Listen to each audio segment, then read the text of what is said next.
कोई कहे मोक्ष लक्ष्य होता है, मोक्ष लक्ष्य नहीं है।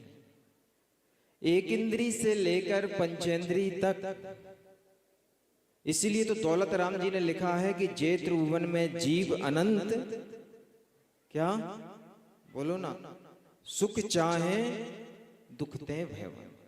सुख चाहे लिखा है, एक वृक्ष भी सुख की चाह रखता है और एक योगी भी सुख की चाह रखता है। बस दृष्टि का अंतर होता है, एक सुख कहीं खोजता है, एक सुख कहीं खोजता है। एक भोगी भी सुख की चाह रखता है, एक योगी भी सुख की चाह रखता है। इतना कठिन मार्ग चुना है। कलौ काले चलौ चित्ते देहानंच कीट के एतत् चित चमत्कारा जिन मुद्रा धरा नरा। आचार्य गुरुदेव का संग देखो, 20 साल 22 साल 18 साल, वह उम्र जब एक बालक 12th पास होता है और फिर डिसाइड नहीं कर पाता है कि वो साइंस ले कि बीकॉम और कॉमर्स ले, डॉक्टर बने कि क्या करे। उस समय इनने डिसाइड कर लिया, इन युवाओं ने, कि मुझे भगवान बनना है। कलौ काले चलौ चित्ते, काल काला है, चित्त चलाए मान है। ऐसा पंचम काल खोटा काल है जहां पर कुछ भी आश्चर्य दिखाई नहीं देता है, धर्म का साक्षात फल भी नजर नहीं आता है कि केवली सुत केवली दिख जाए, अरहंत प्रभु के दर्शन हो जाए, या फिर धर्म का फल मोक्ष कोई 13वें गुण स्थान में पहुंच जाए, कुछ भी नहीं दिखाई देता है। चित्त चलाए मान है, ऐसा चित्त है कि पंडाल में बैठे हैं 2 घंटे भी तो 4 बार बोतल खोल के पानी पी लेते हैं। सुबह नाश्ता 8 बजे करते हैं तो 11 बजे भूख लगाती है, 11 बजे खाते हैं तो दोपहर को कुछ चाहिए है, शाम को खा लेते हैं तो फिर रात को कुछ चाहिए है। देहानंद कीट के, यह देह अन्न का कीड़ा बना हुआ है। 4-4 बार खाने की इच्छा होती है, खा लेते हैं, कोई कंट्रोल नहीं है। ऐसे खोटे काल में, ऐसे पंचम काल में जहां पर चित्त चलाए मान है, एक क्षण भी मन स्थिर रहता नहीं है।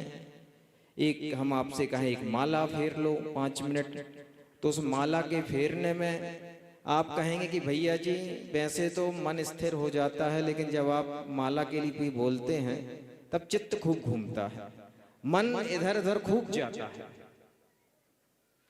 5 मिनट भी नमोकार हम स्थिर होके नहीं पढ़ पाते हैं, इतना चित्त चलायमान है। यहाँ पर कुछ और भाव, 2 मिनट बाद कुछ और भाव, यहाँ से घर जाने पर कुछ और ही हो जाते हैं आप।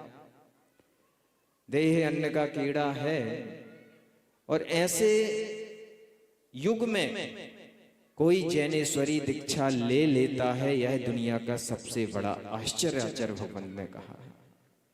अभी आपको बेबीलोन का झूला, ताजमहल और ये सब चीजें आश्चर्य लगती हैं, लेकिन आचार्य भगवान ने कहा ये सब आश्चर्य नहीं है। आश्चर्य ये है कि ऐसे कलिकाल में भी जीव आत्मकल्याण के लिए जैनेश्वरी दीक्षा ले लेते हैं। आचार्य भगवान शांति सागर जी महाराज जी के पास कुछ युवा गए, बहुत सारे तर्क वितर्क किए, युवाओं के मन में बहुत से प्रश्न होते हैं। आचार्य गुरुदेव सुनते रहे। युवाओं ने कहा कि आप कुछ बोलते क्यों नहीं हैं, हम ही तो सब बोलते चले जा रहे हैं। आचार्य भगवान ने कहा कि आप बोलने का मौका दें तो हम बोलें। युवाओं ने कहा कि आप बताइए, प्रश्न का उत्तर दीजिए कि आपने ये वेश क्यों धारण किया है जब मोक्ष प्राप्त होना नहीं है, मोक्ष मिलना नहीं है। तो आचार्य भगवान ने कहा कि ये बताओ, जो ये पेड़ है ये काहे का पेड़ है। युवाओं ने कहा कि आम का पेड़ है गुरुदेव।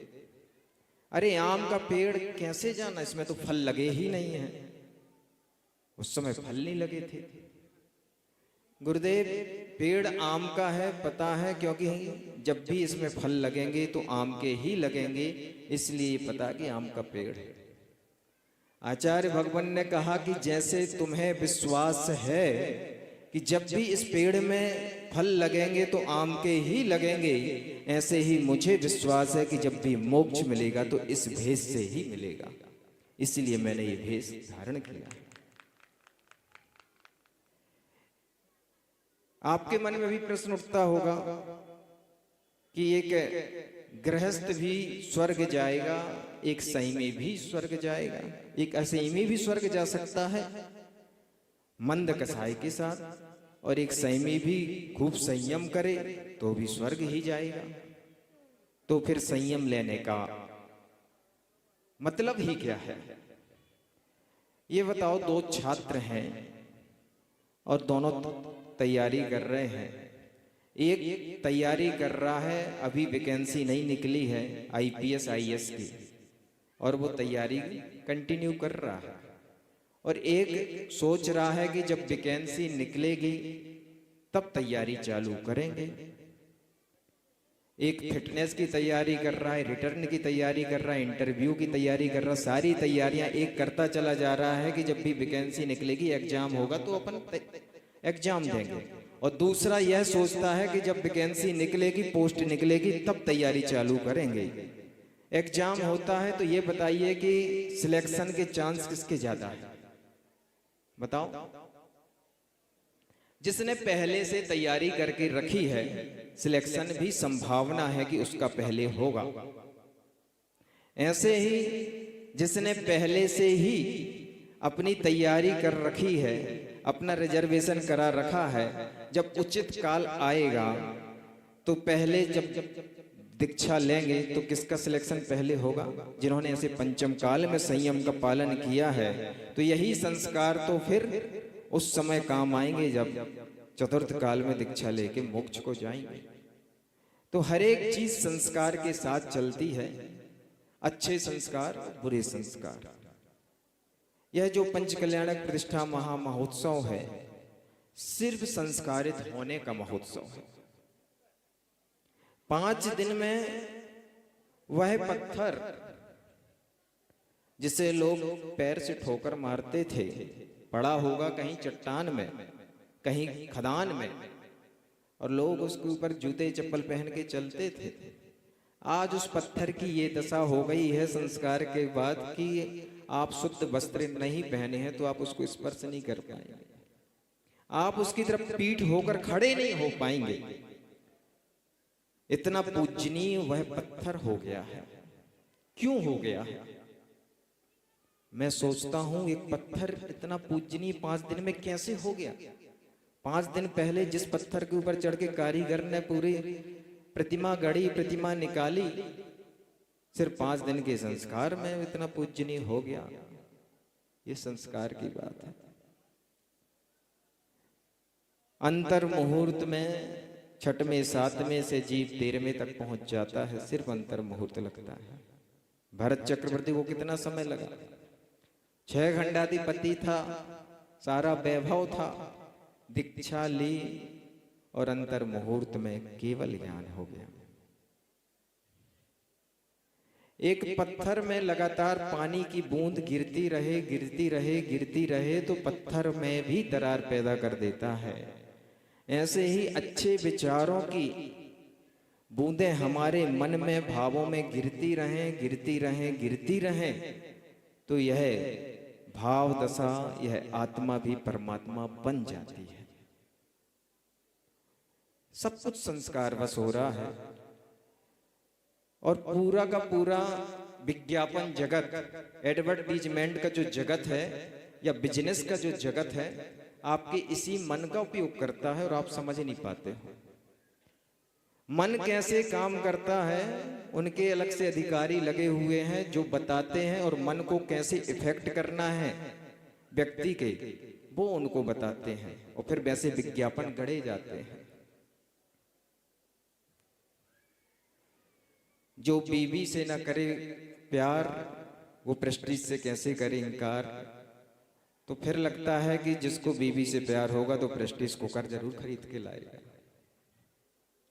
जीवन के साथ भी और जीवन के बाद भी जब वो बीमा पति पत्नी का हो जाता है, तब वो मुस्कुराता हुआ चेहरा दिखता है, तो देखने वाले को लगता है कि जीवन में खुशहाली तो तब आएगी जब ये बीमा, हम भारतीय जीवन बीमा LIC पॉलिसी ले लेंगे, तब खुशहाली आएगी। वह कोलगेट कोलगेट कोलगेट 25 बार टीवी में आप देखते हैं और आप पेप्सोडेंट करते हैं। हैमरिंग टेम्परिंग की प्रक्रिया कैसे होती है ये समझिए। और आप दुकान जाते हैं और कोलगेट का वहां भी एक पोस्टर टंगा हुआ है, तो आपके मन में अचानक विचार आता है कि इस बार कोलगेट लेके जाते हैं। हर बार तो पेप्सोडेंट लेते थे, इतना विज्ञापन देखा है, एक बार इसका उपयोग करके देखते हैं। आप गए थे पेप्सोडेंट खरीदने के लिए और ले आए कोलगेट, यह कैसे हो गया? वह सिर्फ तुरंत नहीं हुआ है, आपके अनकॉन्शियस माइंड में, एक अवचेतन मन में वो छवि, वो दृश्य, वो शब्द लगातार उस विज्ञापन ने दिए हैं और वो आपके अंदर गए हैं, इसलिए आप वो खरीद कर ले आए हैं। जब वो विज्ञापन जगत आपके साथ ऐसा खेल खेल सकता है, तो हम अपने मन के साथ खेल खेल लें। मन में कसाए हैं, बैर हैं, दूसरे का चेहरा देख के भाव खराब होते हैं, बोलने की इच्छा नहीं होती है, सालों से बोलचाल बंद है, छोटी सी बात में लड़ाई झगड़े चालू हैं। ये सब चीज हो रही है हमारे मन के अंदर। तो मन को अच्छे कार्य से, अच्छे भाव से भी संस्कारित किया जा सकता है, और वो प्रक्रिया आपको करनी पड़ेगी। अच्छी बातें सुन करके, अच्छे दृश्य देख करके, अच्छी संगति में रह करके, और सबसे बड़ी बात होती है जो जिन दर्शन में है, भावना की बात कही है, द्वादश भावना है, तो अपने अंदर अच्छी भावना दे करके। हमने शायद पहले दिन यहाँ पर कहा था कि हम जैसे होते हैं वैसा ही दूसरे को दे पाते हैं। समय हो चला है, ज़्यादा समय नहीं लूँगा, बस एक काम की बात है। हम जैसे होते हैं वैसे ही हम दूसरे को जो चीज़ दे पाते हैं, आपके पास जो होगा वही आप दे पाएंगे। जिनके पास वीतरागता है, जिनके पास मोक्ष का मार्ग है, वो मोक्ष का मार्ग दे पाएंगे। जिनके पास राग है वो राग दे पाएंगे। रागियों के साथ बैठोगे तो राग ही बढ़ेगा, और बैरागियों के बीच बैठोगे, ज्ञानियों के बीच बैठोगे तो ज्ञान मिलेगा। तो जिनके पास जो है वो ही दे पाते हैं। हर एक जीव एक दूसरे को सुखी करना चाहता है। बेटा पिता को सुखी करना चाहता है, पिता बेटे को सुखी करना चाहता है, पति पत्नी को सुखी करना चाहती है, पत्नी पति को सुखी करना चाहता है। सब एक दूसरे को सुखी करना चाहते हैं, लेकिन एक दूसरे को सुखी कर ही नहीं पाते, बल्कि दुखी ही कर पाते हैं। ऐसा होता है क्योंकि जिसके पास जो होगा वो ही देगा। इसलिए दूसरे को सुखी करने का प्रयास बिल्कुल भी नहीं करना है, स्वयं सुखी होने का प्रयास करना है। भगवान महावीर स्वामी ने कभी किसी का कल्याण नहीं किया, उन्होंने अपना कल्याण किया। वो खुद सुखी हो गए तो उनका ऑरा, उनका आभा मंडल इतना प्रशस्त हुआ कि जन्मजात बैरे, शेर और गाय एक घाट में पानी पीने लगे, अपना बैर भूल कर। तो ऐसे ही हमें भी अपना ऑरा अच्छा करना है। पिता आता है दुकान चला के 10 घंटे, घर में सारी दुकान की टेंशन घर में उतारता है, और फिर सोचता है कि बच्चे सुखी हो जाएं, पत्नी सुखी हो जाए, माँ सुखी हो जाए। कैसे होगा?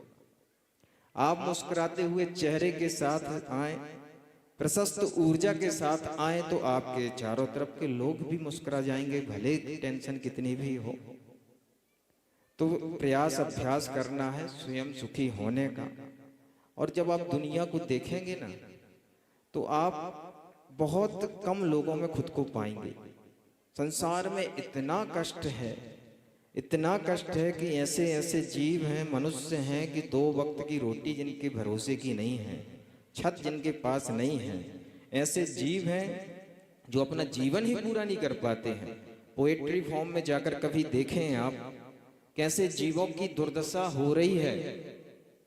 उन जीवों की तुलना में तो आपके पास कितना कुछ है। तो जब आप इन्फीरियरिटी कॉम्प्लेक्स से भरें तो उन जीवों को देखें, जब सुपीरियरिटी कॉम्प्लेक्स से भरें तो तीर्थंकर भगवान को देख लें। जब भावना आए कि बहुत धन है हमारे पास, 4 मकान बन गए हैं, बढ़िया गाड़ी आ गई है।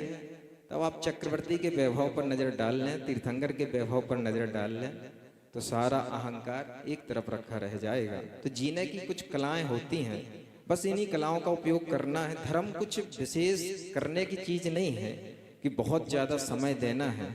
धर्म सिर्फ सकारात्मक होने की भाव दशा है। आप जितने ज्यादा सकारात्मक हो जाएंगे उतने आध्यात्मिक होते चले जाएंगे। सुकमाल मुनि, सुकौशल मुनि, ये क्या थे? स्यालनी खा रही है, शेरनी खा रही है, फिर भी उनके प्रति दुर्भाव नहीं आया। इतने ज्यादा सकारात्मक थे ये, क्योंकि we are responsible to forward we are and we have power to make ourself. यदि आज हम जो कुछ भी हैं उसके लिए स्वयं जिम्मेदार हैं, और हम जो कुछ भी बनना चाहते हैं उसकी शक्ति हमारे अंदर है। यह यदि हम विश्वास रखेंगे तो निश्चित रूप से हम भी इस आत्मा को परमात्मा बना सकेंगे। बड़ा सुंदर आयोजन हुआ। जिन्होंने आयोजन किया उनके लिए बस इतना कहना है। एक बच्चा था, उसका पिता था, एग्जाम का दिन था, बच्चा एग्जाम देने के लिए जाने लगा तो पिता ने कहा कि बेटे एग्जाम देने जा रहे हो तो मंदिर हो आओ, 3 परिक्रमा कर लेना, परीक्षा बहुत अच्छी जाएगी। उसने कहा ठीक है पिताजी। काफी देर हो गई, समय हो चला था परीक्षा का। पिता ने कहा अभी तक बेटा क्यों नहीं आया है? तब मंदिर जाके देखा तो बच्चा राउंड पे राउंड लगा रहा था वेदी के चारों तरफ। तब पिता ने कहा कि 3 परिक्रमा के लिए कहा था और तुम राउंड पे राउंड लगा रहे हो। तो उस बेटे ने जो जवाब दिया वो सुनने लायक है। उसने कहा कि मेरे क्लास में 30 बच्चे हैं, इसलिए मैं 103 राउंड लगा रहा हूं ताकि सारे बच्चों के एग्जाम बहुत अच्छा हो, सबका रिजल्ट बहुत अच्छा है। ऐसी भावना बहुत बिरले जीव के अंदर ही हो पाती है, और ऐसी भावना डॉक्टर शीतल सहाय सुषमा जी के अंदर हुई कि स्वयं तो धर्म ध्यान करना है, स्वयं तो भगवान के कल्याणक बनाना है, और सारे गांव वालों को, सारे रिश्तेदारों को, सबको आमंत्रित किया है कि गुरुदेव की भक्ति में, इस अनुष्ठान में सम्मिलित होके वो भी धर्म ध्यान कर सकें। तो ऐसे बिरले जीव हुआ करते हैं। इतना सुंदर अनुष्ठान किया, और ये कोई 1 या 2 के नहीं बल्कि पूरी टीम वर्ग के साथ होता है। उन्होंने भाव बनाया, उन्होंने सारा आयोजना की, लेकिन गुरुदेव को बुला लाने वाले